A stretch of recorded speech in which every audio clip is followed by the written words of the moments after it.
Sir మనం ఈ మధ్య కాలంలో చూస్తున్నాం సాఫ్ట్‌వేర్ రంగంలో చాలా లే ఆఫ్స్ జరుగుతున్నాయి. చాలా మందిని జాబ్‌లో నుంచి తీసేయడం చూస్తున్నాం. టీసీఎస్ లాంటి కొన్ని కంపెనీలు కూడా చాలా తీసేస్తాయి. ఎందుకు ఈ విధంగా జరుగుతుంది? మరి ఇప్పుడు సాఫ్ట్‌వేర్ ఎంప్లాయీస్‌ల పరిస్థితి ఏంటి?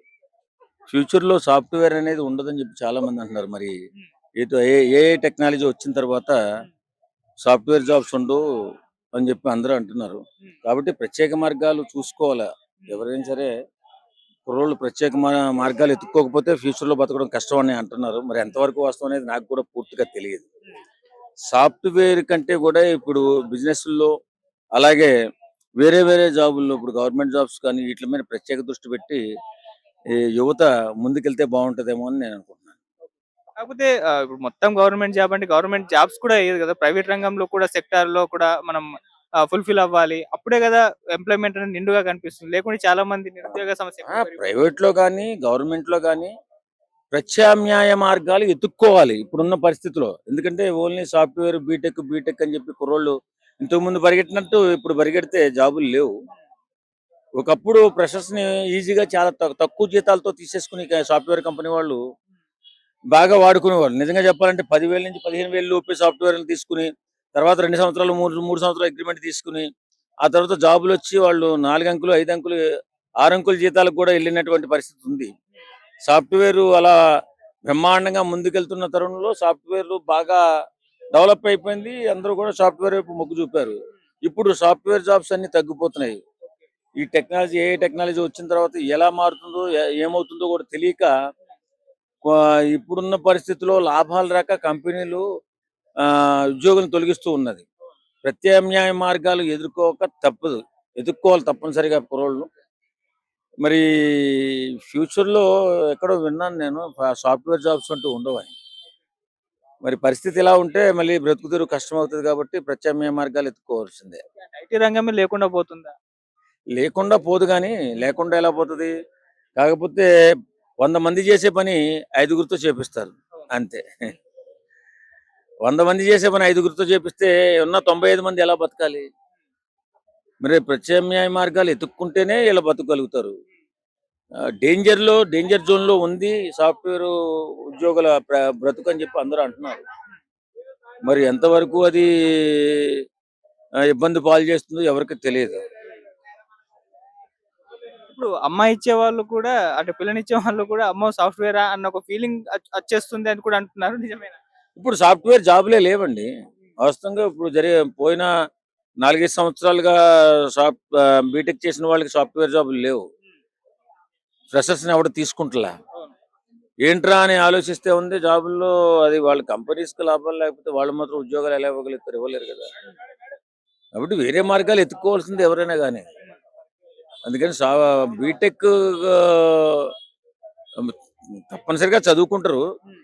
చదువుకున్న తర్వాత మరి ఈ టెక్నాలజీలన్నీ నేర్చుకొని ముందుకెళ్తే ఏమన్నా ఫ్యూచర్ బావుంటుందేమో చూడాలి మరి. ఇప్పుడు ఇంకో రీజన్ కూడా చెప్తున్నారు. ఇప్పుడు ట్రంప్ టారిఫ్స్ పెంచేసాడు. 25 ఫస్ట్ పెంచాడు. తర్వాత ఇప్పుడు 50% తీసుకొచ్చారు. ఇవి కూడా ఈ విధంగా అంటే పెరిగిపోవడం వలన కూడా ఈ జాబ్స్ పోతున్నాయి అంటున్నారు. నిజమేనా? నిజమే మరి. హ్మ్. ఉన్న అవకాశాల మీద భారీ దెబ్బ కొట్టేస్తున్నాడు ట్రంప్ అని చెప్పి అంటున్నారు. అవును. 50% టారిఫ్ హ్మ్. విధిస్తున్నాడు. హ్మ్. అందులోని ఇండియా అంటే పగబట్టేసాడు అంటున్నారు. హ్మ్. కొంచెం జాగ్రత్తగా ఉండాల్సిన పరిస్థితి ఉంది ఇప్పుడు. హ్మ్. ఎందుకంటే ట్రంపు మన దేశానికి ముందుగా స్నేహితుడిగా బయలుదేరి మొత్తం ఏదో రహస్యాలు తెలిసిన గూఢచారిలాగా స్నేహం చేసి ఆ తర్వాత దెబ్బ కొడుతున్నట్లుగా అనిపిస్తుంది. అవును. ట్రంప్ అనేవాడు మన దేశాన్ని మీద విషం చిమ్ముతూ ఉన్నాడు. హ్మ్. ఆ విషం ఎంతవరకు చిమ్ముతాడు, ఇంక ఎంత మన వారి భవిష్యత్తు ఎలా ఉండబోతుందనేది ఎవరు కూడా ఊహించలేకపోతున్నారు. హ్మ్. కాబట్టి ప్రతి ఒక్కరు కూడా అప్రమత్తంగా, జాగ్రత్తగా హ్మ్. ఉండాలి ఇప్పుడున్న పరిస్థితిలో. హ్మ్. ట్రంపు పెట్టే ఇబ్బంది వల్ల చాలా జాబులు పోతాయని కూడా అంటున్నారు. మరి ఎలా జరుగుతుందో ఎటు వేచి చూస్తే గాని తెలీదు మనకి. Right. Thank thank you so much. Sir ఈ మధ్య కాలంలో సాఫ్ట్‌వేర్ ఎంప్లాయీస్ జాబ్స్ పోతున్నాయి. మొత్తం లే ఆఫ్స్ జరుగుతున్నాయి. టీసీఎస్ లాంటి కంపెనీస్‌లో కూడా తీసేస్తున్నారు. అంటే ఏం జరుగుతుంది ఐటీ రంగంలో? మరి జాబ్స్ పోవడం గల కారణం ఏంటి? ఆ జాబ్స్ పోవటానికి ఉన్న ఒక కారణం ఏంటంటే ఫస్ట్ ప్రైమరీ రీజన్ వచ్చేసి హ్మ్. ఎక్కువ అవుట్‌పుట్ అండి. అంటే బీటెక్ కంప్లీట్ చేసి, ఎంటెక్ కంప్లీట్ చేసి అంటే టెక్ డిపార్ట్మెంట్స్ నుంచి కూడా వచ్చే స్టూడెంట్స్ అనేది ఎక్కువైపోయాయి. హ్మ్. అది ఒక రీజను. సెకండ్ మెయిన్ రీజన్ ఏందంటే ఏఐ వచ్చేసింది. హ్మ్. ఏ ఏరియాస్‌లో అయితే వర్క్ చేయగలుగుతుందో ఆ ఏరియాలో ఉన్నాయన్నీ కూడా లే ఆఫ్ అయిపోతున్నాయి. కొత్తగా ఏమి జనరేట్ అవ్వట్లేదు అనమాట. ఈ రెండే రీజన్స్, మెయిన్ రీజన్స్. ఇంకా నెక్స్ట్ వచ్చేసి ఈ ఓవర్‌కమ్ గావాలి అంటే 100% వేరే ఫీల్డ్స్ బోలెడున్నాయండి. ఏందంటే ఇది ఈజీగా దొరికిపోయింది లైను. ఓవర్ హైప్ అయిపోయిందనమాట. అందరూ ఈజీగా ఏది జనరల్‌గా పబ్లిక్ సైకాలజీ ఎట్లా ఉంటుందంటే ఏది ఈజీ అయితే దాని వైపు వెళ్ళిపోతా ఉంటుంటారు. సో దట్ ఏందంటే ఇప్పటి నుంచి కూడా కొంచెం ఆ ఈజీ కాకుండా కొంచెం టైట్‌గా అది ఇప్పుడు ఫార్మర్స్ ఉన్నారు. ఏమైంది వాళ్ళు అంతే ఉన్నారు. వాళ్ళు డెవలప్ అవుతూనే ఉన్నారు కదా! రిటైల్ ఫీల్డ్స్‌లో ఈవెన్ కిరాణా షాపాలు కూడా డే బై డే డెవలప్ అవుతూ వచ్చారు. ఫార్మా ఉంది. ఫార్మాలో కూడా అందరూ ఈ ఒక్క ఫీల్డ్‌లోనే వీళ్ళు మైనస్ అయిపోతున్నారు. సో, అందరూ ఇంటర్మీడియేట్ కాగానే బీటెక్ మీద లాక్స్ ఆఫ్ రూపీస్ ఇన్వెస్ట్‌మెంట్ చేయకుండా కొంచెం డిగ్రీలు చేసి కూడా వేరే ఫీల్డ్స్ బోలెడున్నాయి. ఆ ఫీల్డ్స్‌లో వాళ్ళు మంచిగా డెవలప్ అయితే బాగుంటుందన్నమాట. కొంచెం స్టార్టింగ్‌లో రిస్క్ ఉంటుంది గానీ లైఫ్ టైమ్ నిలబడిపోతారు. సాఫ్ట్‌వేర్ ఏందంటే స్టార్టింగ్‌లో ఏ రిస్క్ ఉండదు కాబట్టి గబాల్న వెళ్ళిపోతున్నారు. తర్వాత జాబ్‌లు పోయి మళ్ళీ అదర్ ఫీల్డ్స్ వైపు వస్తున్నారు. అదేదో ముందే ఆ అదర్ ఫీల్డ్ వైపు ఉంటే కొంచెం ఆ ఊర్లో కొంచెం బాగుంటది గదా! అదనమాట. అది నా ఒపీనియన్. అంటే కరోనా తర్వాత ఆ స్థాయిలో ఎంప్లాయీస్‌ని తీసుకోవడం జరగలేదు. చాలా మంది ఖాళీగా ఉండడం, బీటెక్ చేసేవాళ్ళు కూడా పెరిగిపోవడం చూస్తున్నాం. సో, కరోనా తర్వాత ఏం జరిగింది? కరోనా వల్ల ఐటీ జాబ్స్ పోవటం అనేది ఎక్కడ జరగలేదండి. కరోనా కరోనా తర్వాత కూడా నార్మల్‌గా నడిచే రిక్రూట్‌మెంట్ ప్రాసెస్ నడుస్తానే ఉంది.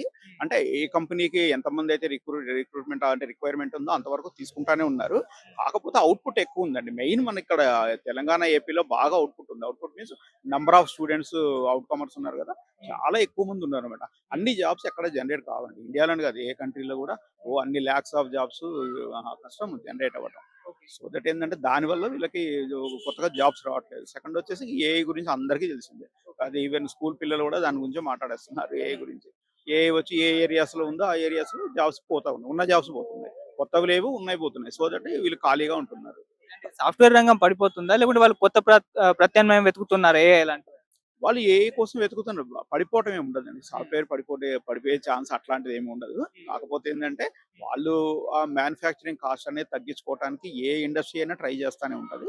ఈ సాఫ్ట్‌వేర్ వాళ్ళకి దొరికిన మంచి గోల్డెన్ వెపన్ ఏంటంటే ఈ ఏఐ అన్నమాట. ఈ ఏఐ యూజ్ చేసేసుకొని వాళ్ళ రన్నింగ్ కాస్ట్ తగ్గించేసుకుంటున్నారు అంతే. దానివల్ల మన పిల్లలంతా కూడా ఆగిపోతున్నారు జాబ్స్ రాకుండా. వీళ్ళు కూడా కొంచెం వేరే ఫీల్డ్స్ వైపు కూడా చూస్తే బాగుంటది. కంప్లీట్‌గా దాని వైపే వెళ్ళకుండా అట్లా. మరి ఇప్పుడు ఇటువంటి పరిస్థితే ఉంది. ఇంకా ఫ్యూచర్‌లో ఇంకా ఏఐ పెరిగిపోయే అవకాశం ఉంది. మరి అప్పుడు ఊహిస్తేనే కాస్త భయంగా ఉంది. ఎలా ఉండబోతుంది? లేదండి. వీళ్ళు ఇప్పటి నుంచి ఇక బీటెక్ ఎందుకు జాయిన్ అవుతారో మాక్సిమం తగ్గిపోతున్నారులెండి. ఇప్పుడు డిగ్రీ గూడా అడ్మిషన్స్ బాగా అవుతున్నాయి డిగ్రీ కాలేజెస్‌లో. బీటెక్ మీద పోయి లాక్స్ పెట్టుబడి పెట్టే బదులు డిగ్రీ చేసి ఆ లాక్స్ పెట్టుబడి ఏదో వేరే బిజినెస్ మీదనో సంథింగ్ అదర్ ఫీల్డ్స్‌లో గ్రూప్స్ రాసుకోవటం, గౌట్ జాబ్‌లో ట్రై చేసుకోవటం అలాంటివి చేస్తూనే ఉన్నారండి. పడిపోయి కొలాప్స్ అయిపోయేది ఏముండదు. దీంట్లో జస్ట్ చేంజ్ అవుతారండి అంతే. అంతకుముందు మీరు చూసారో లేదో ఐటీ రాకముందు అందరూ గూడా బీకామ్స్, బీఎస్సీలు అవన్నీ చేసి మెడికల్ వైపు బాగా ఎళ్ళారు. ఆ తర్వాత ఐటీ పెరిగిపోయేసరికల్లా ఇటువైపు వచ్చేసారు. మళ్ళీ ఇది డౌన్ అయిపోతారు. వేరే వైపు మళ్ళీ వెళ్ళిపోతూనే ఉంటారు. అంతే దాంట్లో కొలాప్స్ అయ్యేది, ఖాళీగా ఉండేది ఏమి ఉండదు. కష్టపడే వాళ్ళకి ఎట్లైనా బండి నడుస్తూనే ఉంటదండి. Thank you so much sir.